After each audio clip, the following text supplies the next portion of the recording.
अचानक कलेक्टर साहब की गाड़ी चाय वाले की टपरी के सामने रुकी। ये देखकर चाय वाला घबरा गया।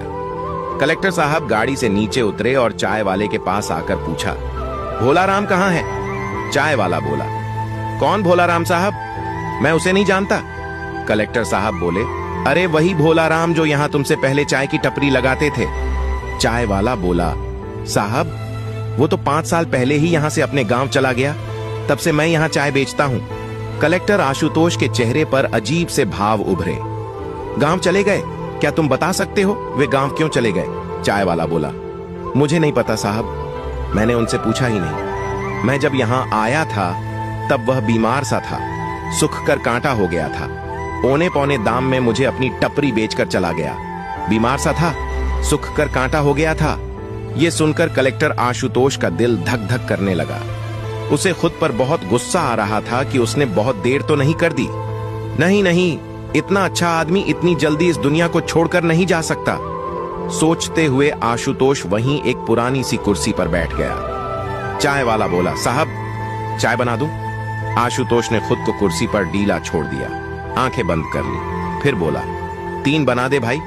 चाय वाला समझ गया कि साहब अपने ड्राइवर और बॉडीगार्ड के लिए भी चाय बनवा रहे हैं। कुर्सी पर सिर की टेक लगाकर पसरे हुए आशुतोष को याद आया कि आज से 10 साल पहले वह यहां इसी टपरी पर भूखा प्यासा आकर बैठा था। तब भोलाराम अंकल ने उसे आकर पूछा था, क्या हुआ बेटा, बहुत दुखी दिखाई देते हो, चाय बना दूं क्या? तब वह आंखों में आंसू भरकर बोला था, अंकल मेरे पास पैसे नहीं हैं। उसकी आंखों में आंसू देखकर भोलाराम बोला था, पैसे नहीं लूंगा, तुम भूखे भी दिख रहे हो, चाय बना देता हूं, चाय के साथ बिस्किट खा लेना। चाय बिस्किट खाने के बाद भी वह वहीं पर बैठा रहा था। तब भोलाराम ने पूछा था, घर से भागकर आए हो? आशुतोष ने हां में गर्दन हिलाई। भोलाराम ने समझाते हुए कहा था, बेटा घर लौट जा, माता पिता की बात का बुरा नहीं मानते, उनकी डांट में भी प्यार छुपा रहता है।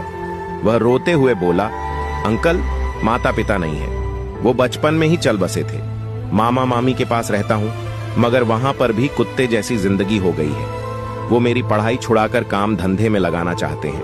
उनके पास खूब पैसा है, फिर भी उन्हें कमाई चाहिए, जबकि मैं पढ़ना चाहता हूं। जैसे भी हैं वो तुम्हारे अपने हैं, उन्हीं के पास लौट जा।